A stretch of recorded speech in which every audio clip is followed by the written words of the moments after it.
Alright, hi everyone, welcome back to the channel. Today we're testing WWE 2K25 Wrestling on the Steam Deck. If you've played last year's game, you won't be surprised by how it runs. Performance is pretty much about the same, and the game is pretty much the same as last year, but it has some new features. I still pushed it with big matches, online play, and benchmarks across all settings to see what works best. So we'll go over performance, battery life, and recommended settings to keep it locked at 60 FPS. Let's get right into it.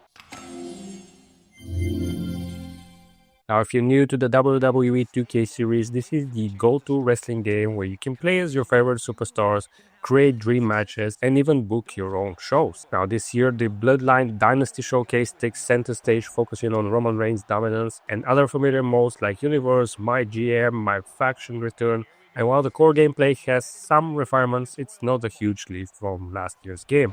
One thing to note, the Island mode, that is the newest addition to the game, is actually not available on PC, so Steam Deck players won't have access to that feature. Now let's break down how the game performs on the Steam Deck. It will run at 60 FPS on most settings, but not locked. There can be occasional dips in larger matches, and the thing is, FPS is tied to game speed, so if the frame rate drops, the game slows down, meaning you want to keep it locked at 60 FPS, especially for online play.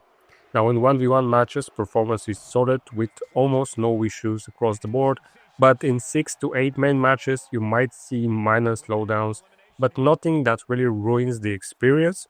It may dip to even 40 FPS, but it will do so only occasionally for 1-2 seconds.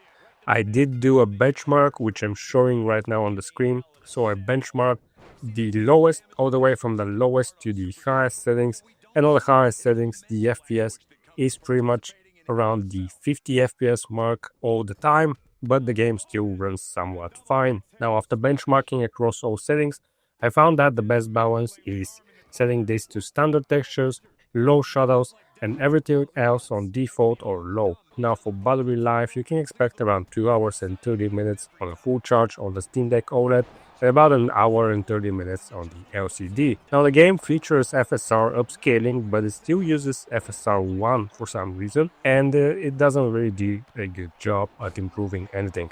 If you max out the settings, you get more frequent slowdowns, so it's best to keep things optimized. Online play works fine on the Steam Deck, but if you want the smoothest experience, it's best to set everything to the lowest possible settings.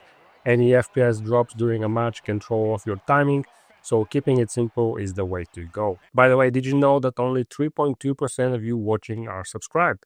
That's like trying to win the Royal Rumble with one reversal left.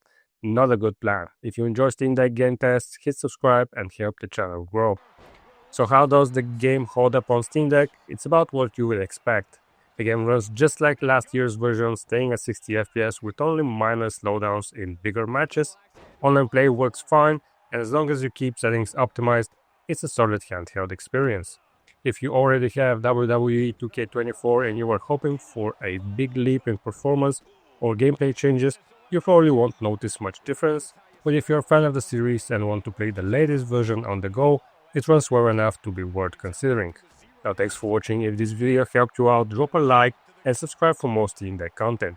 Let me know in the comments what game I should test next, and I'll see you in the next video.